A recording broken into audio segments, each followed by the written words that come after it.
Hello, my creep, hello new peeps. Welcome to that cube show with that mono green flow where the wild beasts grow.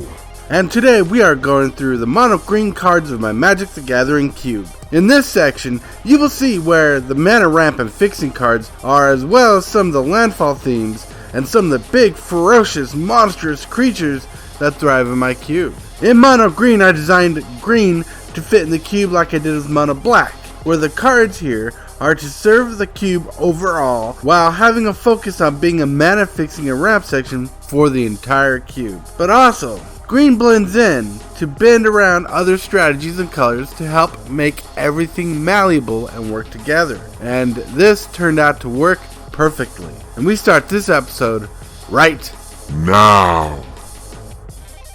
Has anybody ever told you you have a serious impulse control problem?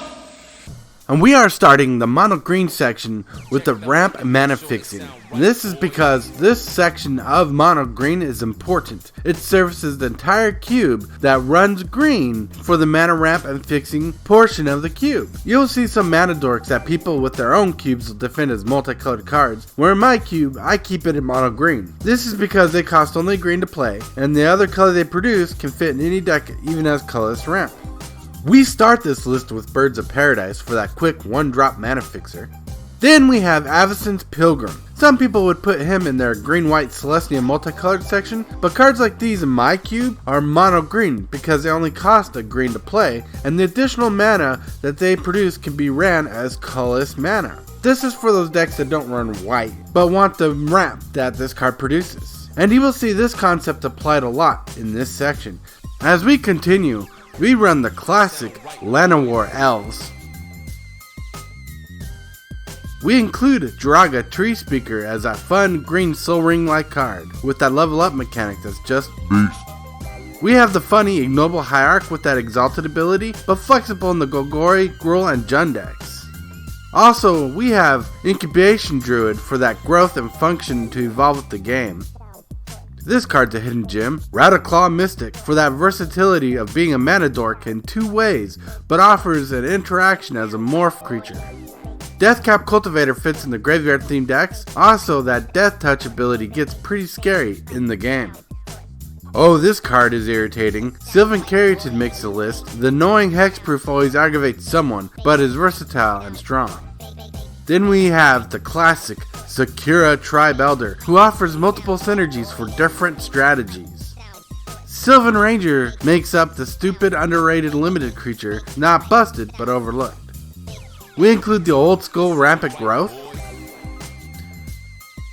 We also include Farseek for that versatile mana fixing for finding lands with subtypes like Breeding Pool. We run both Cultivate and Kodama's Reach as two simple, great mana fixing cards that ramp and fix into your hand. Also, we have the amazing Harrow. This card is just bonkers. We include the saucy Nissa's Pilgrimage to grow with the game. And at the top of this list, we have Farhaven Elf for that mana fixing and ramp that it provides. And with that in the bag, we find ourselves at the tiny graveyard recursion section. It sound right, boy. What? I see this as an absolute win.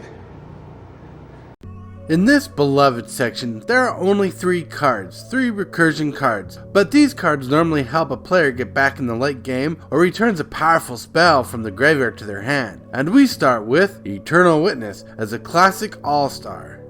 We also include Den Protector, whose Megamorph ability shines for the resurrection mechanic here. And at the end of this list, we have Timeless Witness, who potentially has a second life with the Eternalize ability and come back as a beefy 4/4 creature.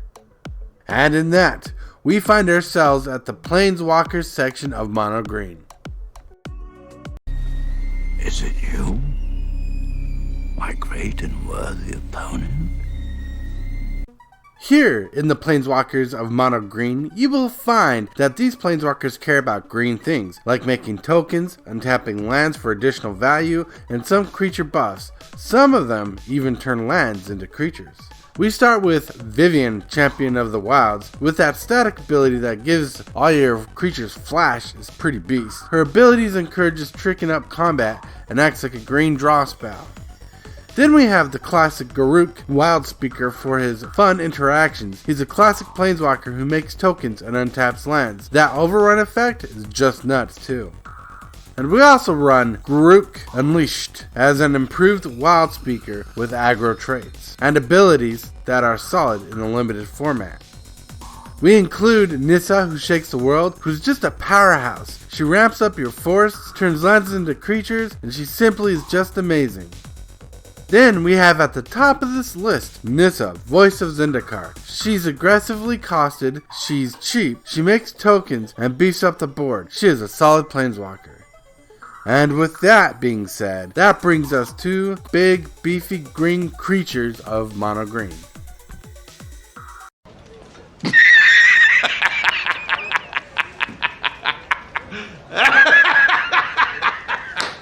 Here, in the big beefy creature section, you will see some support for the big creature cards and the big threats that will hit the board hard.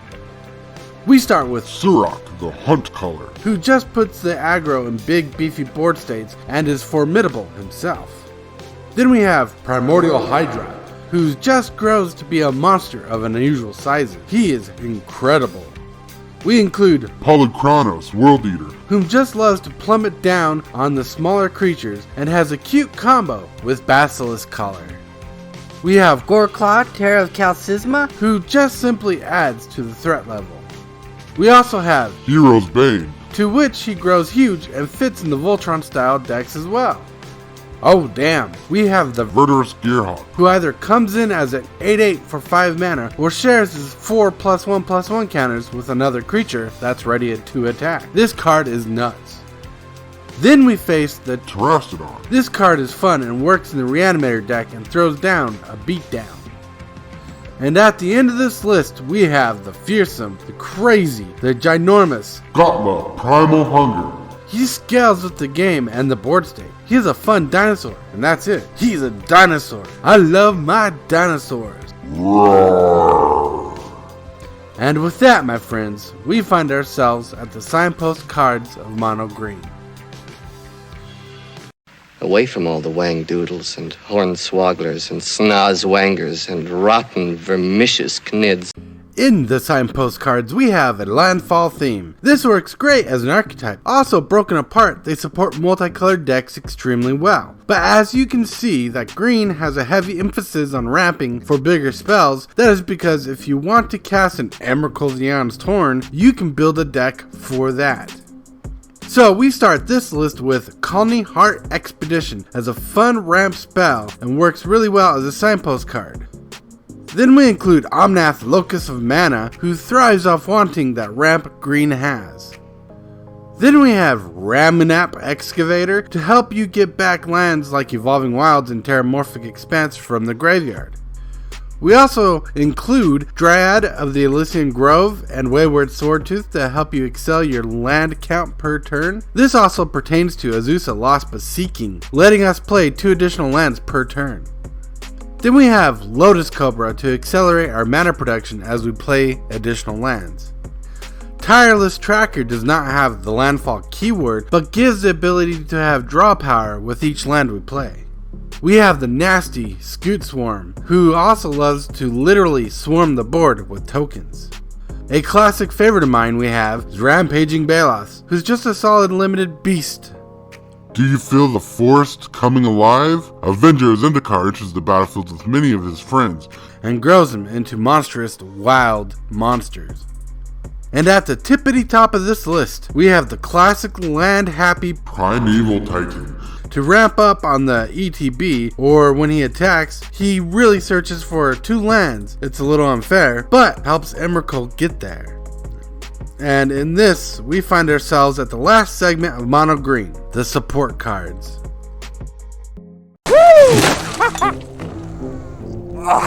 What is that stench? It's fantastic. Welcome to the support cards of the cube. On this list, you will see cards that fit more the non-green multicolored strategies or just benefit the game by themselves, and cards that fix tempo issues. We start with Deep Root Champion, who improves the non-creature themes in the cube, like those found in blue. We also have Rancor for the Voltron strategy, as well as Snake Umbra and Bear Umbra. These cards are flexible and are malleable for the multicolored decks. Then we again, from those pre-con decks that I keep mentioning, have Belt of Giant Strength to turn medium-sized creatures into big beefy monstrosities. We have Bow of Nylea to turn creatures into deadly combat hate bears, offering that death touch on attacking claws. We have Ant Queen swarm the board with those ant tokens, and if you paid attention, you'll see that there's a sneaky mass token deck in mono green. We include Cetizen Champion for the enchantment decks, especially in the Bant and Jeskai colors. Even though Jeskai doesn't have green, but there are people who splash green in Jeskai to get the full-fledged enchantment deck going on. Beast Whisperer is here to draw us cards in the creature heavy deck and grant us the tempo we need on that draw power. We have both Nylea's Presence and Urban Utopia as mana fixing draw effects that work wonders in my cube. We have Beast Within as that solid green removal spell that targets any permanent. Worldly Tutor makes a fun early game creature find. This card is simply powerful and does its job. Explore is a card that fits in the landfall strategy, but works in every deck that runs green. We include Harmonize as a solid green draw spell that green wants and needs. And we end this list with the undervalued card in my cube, Increasing Savagery. This card can be cast twice, and it gets stronger on the second time around, and messes with combat math hard, because we know by now in my cube we want combat to be the most obvious way to win in this limited game. And that brings us to the end of the mono green list of cards in my Magic the Gathering cube. We've gone through the mono white, blue, black, red, and green cards. That's a lot, and thank you for following this journey. And when you look at the list as a whole, you can see the mono green cards care about two things: ramping and playing big creatures. This is done on purpose. One, for the landfall strategy, and two, because with the inclusion of some of the ramp cards and mana fixing in the colors section, this helps with casting large Eldrazi creatures. Spoiler alert. And as a side note, green services the entire cube for its ramp and mana fixing overall. So decks that want to run green, like Simic, Gruul, Celestia, Jund, Bant, etc., there is enough of these cards for drafters to fight over. And in that, if you enjoyed this video, smash that like button, hit that subscribe button, and tap that bell for notification if you don't want to miss my next video. Next time, we are going to go through the colorless cards of my cube, and until next time, May the green force be with you. Do you need a quality case for carrying your cube around? Want a product you can trust? Go to CacapocotCG.com for your MTG cube needs and more. They have high quality cube gaming carrying cases at affordable prices. I've had my own case for more than 5 years now, and man, I can't express my confidence more than just making a non-sponsored commercial for this company. You don't need to be paid or sponsored to shill for high quality products like these, so go and check out Acapulco TCG now and be amazed and rest assured you're in good hands.